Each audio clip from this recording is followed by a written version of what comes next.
When the roots are deep, there's no reason to fear the wind. That is a beautiful adage we say in Africa. Today we're talking about Namibia, but before that, let me talk to you guys real quick. Africa, the winds are blowing, right? They're blowing fierce and unrelenting. But history has been made. But in Namibia, the roots have gripped the soil, and from them has risen something beautiful, something powerful, something rare. A peaceful transition, a competent, visionary leader, and history was made. Natumbu Nandi-Ndaitwah has become the first woman to be elected president of Namibia. Let that echo in your chest for a moment. Not just for Namibia, right? But for every African girl who's been told leadership is for men. For every African mother who held nations together in silence. This isn't tokenism. This is transformation. President Nandi-Ndaitwah didn't just take power through the barrel of a gun. There was no coup, no corruption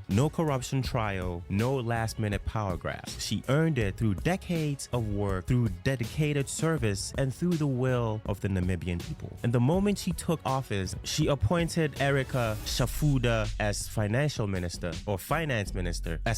minister. She named Lucia Witboy as her vice president. She reduced the size of her cabinet to cut waste and streamline government. And guess what? The country didn't burn. The economy didn't collapse. The people cheered. This is what leadership looks like when it's rooted in the people. Not puppets, not profits, not foreign pressure. The message to Africa: Namibia is small in size, but today it's towering in symbolism because it proves three things. One, Africa can transition power peacefully. Two, women can lead nations, not just family. And three, you don't have to burn your country down to rebuild it. Now, while other African leaders cling to power like it's oxygen, Namibia just breathed life into the idea of democratic succession. Now, while others spend millions and millions staging developmental summits, Namibia just showed what real development looks like. Accountability, simplicity, and representation. Now, what does that mean for the continent? This moment matters because across Africa, countries are sliding into authoritarianism. Women are being sidelined, young people are being disillusioned, and leaders are aging in office while the streets demand change. Namibia just reminded us that change doesn't have to come through chaos. It comes through character. But don't mistake calm for weakness. President Nandi-Ndaitwah isn't here to smile for the cameras. She's already focused on reviving agriculture, attracting investment, and cutting the bloated bureaucracy. She's not just here to make history. She is here to make progress. Now, let's be honest. Africa needs more than symbolism, right? Now, don't get me wrong. Representation matters, but if not backed by vision, it's just window dressing, right? So the question is, will this moment spark a fire across the continent, or will we clap for a day and forget by the weekend? Because this is the time to watch Namibia closely, not to criticize, but to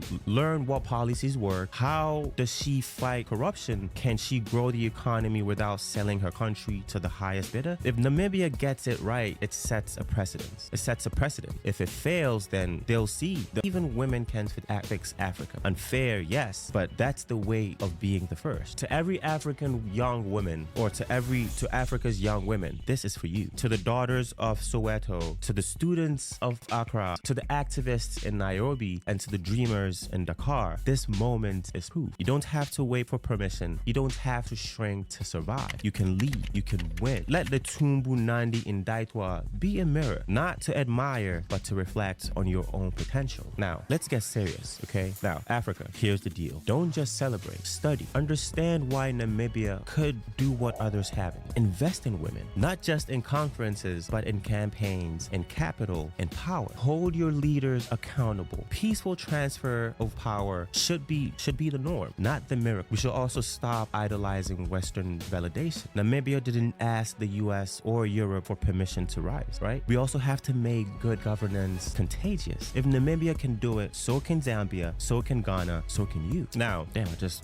brain froze for a little bit. Namibia's rising sun to Sudan's burning sky. Because while one African country is writing a new chapter, another is tearing out the last pages of its own book. Sudan is inflamed again. This time, the military have stormed the presidential palace. Gunfire, tank shells, bodies in the streets. The same building building that once stood for sovereignty, now a battleground of ego. The people are starving, the country is crumbling, and the world once again silent. In 2019, Sudan gave us hope. Omar al-Bashir, the dictator of 30 years, was ousted. The people celebrated, the world applauded. Civilians and military leaders agreed to share power in a transitional government. But power sharing is only noble when power is in your God. Soon, tensions brewed between the SAF, which is the Sudanese Armed Forces, and the RSF, which is the Rapid Support Forces. A paramilitary group born out of the Janjaweed militia. Now what? They've turned on each other. Today's battlefield, yesterday's mistake. Now the army has entered the eastern wing of the presidential palace, pushing the RSF fighters west. Let's be honest, okay? This isn't about democracy. It's about control. It's about generals who would rather destroy a country than share it. While soldiers fight over buildings, children are dying of hunger. Hospitals have shut down and millions are displaced. And the so-called leaders, they're hiding behind barricades and titles while their people suffer. Now, where is the international community? Once again, we ask, where are the sanctions? Where are the sanctions? Where is the outrage? Because when an African woman wins an election, the West says, what a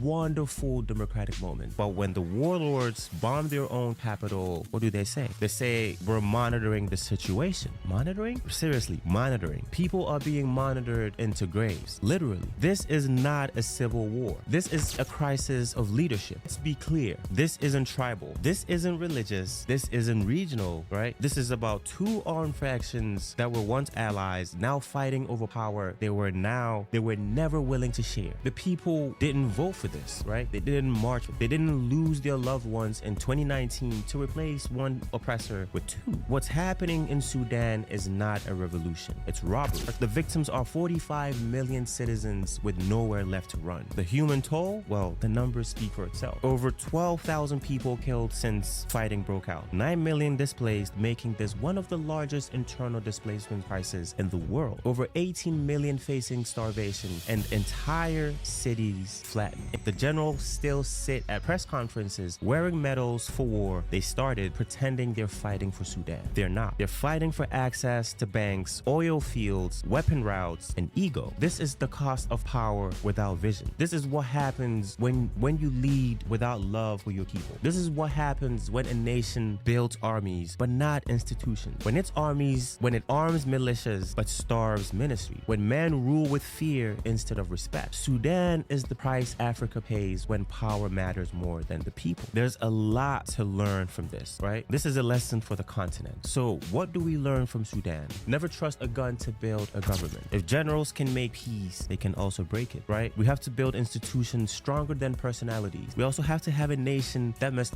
outlast its ruler. We have to have courage must not only overthrow tyrants, it must rebuild the country afterward. Revolution is not just removal, right? It's replacement with vision. The people must remain awake even after the protests end. If you don't hold them accountable, they'll hold you hostage. The African Union, the AU, where are you? The AU loves to meet, right? They love to release statements. They love to wear suits with Pan-African pins, right? But where is the Pan-African presence on the ground? Where is the peacemaking effort? Where is the peacemaking force? Where is the economic sanctions from within? If Sudan was in Europe, there'd be NATO jets flying today. If it was in Ukraine, aid would flood in tomorrow. But Sudan is in Africa, so the world yawns. Africa, we must stop waiting for outside saviors. This is another example. And to the people of Sudan, receive. To the mother hiding her child under rubble. To the people or to the youth who fought for a revolution and now sleep in refugee camps. To the doctor with no medicine and to the teacher with no classroom. We see you, we honor you, and we will not let your pain be silenced. Sudan, your story is not over. The fire may rage, but the people will rise. Because governments will fall, right? Governments fall, but the people always return. It's time for Africa to choose our own path. So today, we've seen two Africas, right? Two Africas. One rising with grace, one collapsing with violence. Namibia shows us what's possible, right? While Sudan reminds us what's at stake. So I ask you, which direction will you go? What kind of leaders will we support? What kind of Africa are we building? Because freedom doesn't come with class. It comes with accountability. And peace isn't a slogan, right? Peace isn't a slogan. It's a system. It's a system. Let Namibia inspire us. Let Sudan awaken us, and let the world know Africa is watching and history is recording.